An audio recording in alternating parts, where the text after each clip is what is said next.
Hello, how's everyone doing today? This is almost exactly 1 year since I did my last run through of my Losi TEN-SCTE. As you can see, I've made a couple extra purchases since then. I'm going to go ahead and do an update for now of just my Losi SCTE, what I've done since then, what are my thoughts 1 year after already doing some substantial upgrades to it and getting some track time and everything. Hopefully this will be my last video that I'll be using my phone for. I have a GoPro now that I got that I've been wanting to get out of the box and use. So hopefully we'll get a couple of run videos going as well. Alright, so here we can see, got my Losi SCTE right there in the background. This is my freshly painted body that I just finished up this past week. I'm very happy with it. This is the first time I've ever used liquid mask. And as you can see right here down my lines, they came out very clean. Going to do a little flyover. Right here I did a little accents of the metallic blue. Everything came out very well. If we go over here, here's some of my old bodies that you've seen in my previous videos. My F-150 Raptor body has actually held its own, you know. This is what I use for my warm-up body now. I don't use it for racing anymore. And it's actually uncracked. The only part that cracked was the back end there, so I just cut it off so they wouldn't spread. And here we have my other body that I was debuting a year ago. And this one has gotten the crap beaten out of it. Needless to say, it's gone through the ringer. I'm actually going to be tossing this one because the whole rear end is about to crack off on this guy. So we'll go ahead and put these off to the side for now.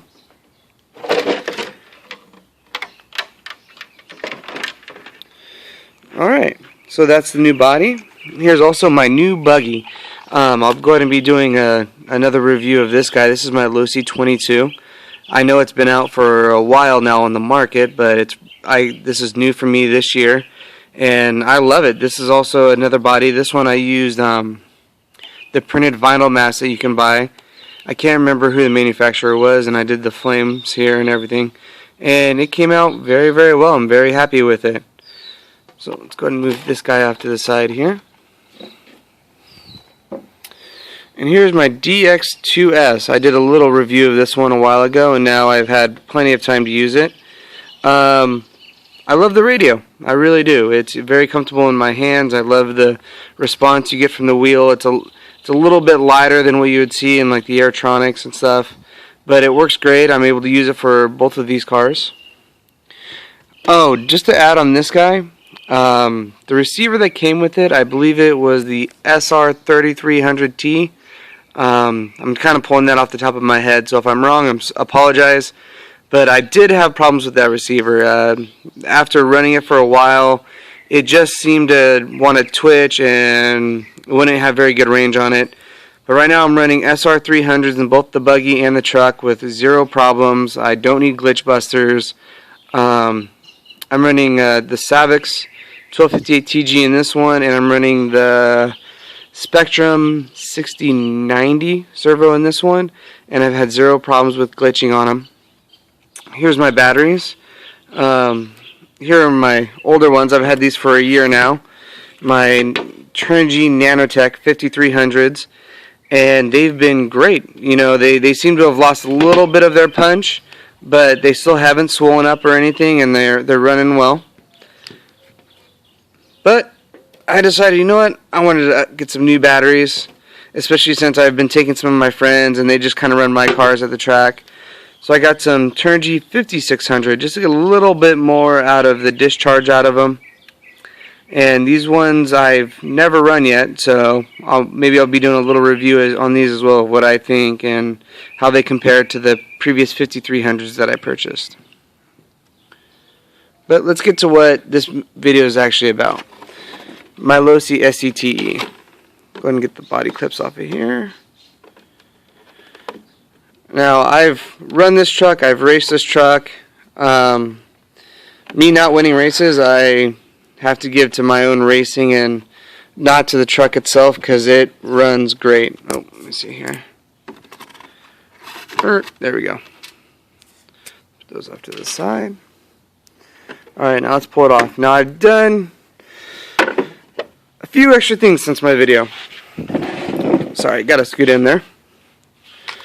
Alright, so here we go. Actually, no, I'm gonna stand up here. Here's a nice little overhead look. You can tell I've made a few separate upgrades to the truck, or trimming I should say, not upgrades. Here you can see I cut off the body guards. I cut off right here because this little guard right here used to come all the way down to about here, I believe. And sorry if I go over things that I went through in my last video. I just wanted to give you guys a rundown. I upgraded this right here to carbon fiber, and got another carbon fiber here. I upgraded the servo. Oh, it's a Spektrum 6040, not the 6090. I have the aluminum servo arm. The truck does have the King Headz chassis. It also has both ends. It has the motor mount and the differential mount, or center diff mount here from King Headz. Love it. Has made the car much smoother, sounds a lot quieter, and it doesn't sound like the driveline's fighting itself quite so much. You can see here I've kind of gutted my battery tray to lighten it up a little bit more. And I know a lot of people run their batteries towards the back.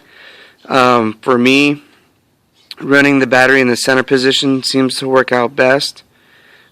Let's go ahead and go on to the tires. I'm still running the JConcepts. I believe it's the Suburbs. No. That's the Pro line. I can't remember. Oh well. With the Trinidad Wheels, I've cut off the rear bumper.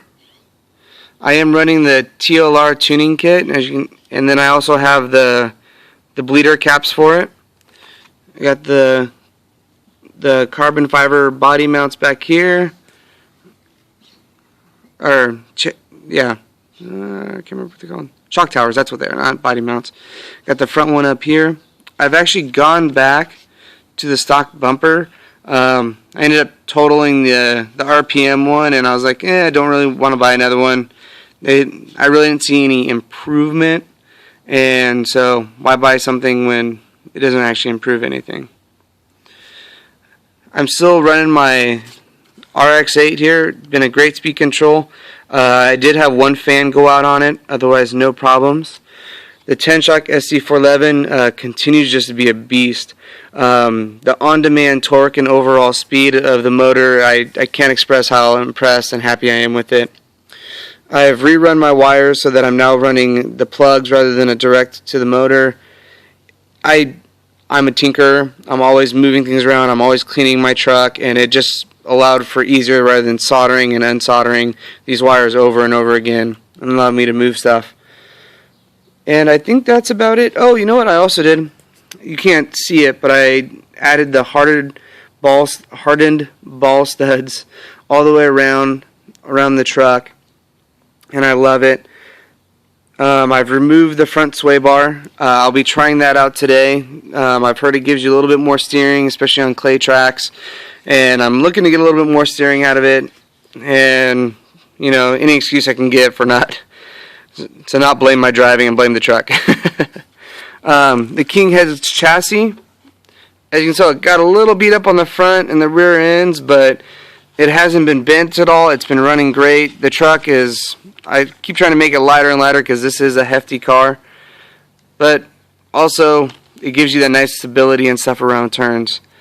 If you guys have any questions and stuff, go ahead and post them on below and I'll get back to them. If you have any videos you'd like me to do, I'm going to try and get on top of it and use my GoPro a little bit more, or I should say use it, not a little bit more. Go ahead and use it, and I'll go ahead and try and get to those. But for now, this is my Losi SCTE, and for the future, you can go ahead and look for my review of my Losi 22 buggy and my 5600 Turnigy Nanotechs. And keep on liking my videos, guys. Thank you very much.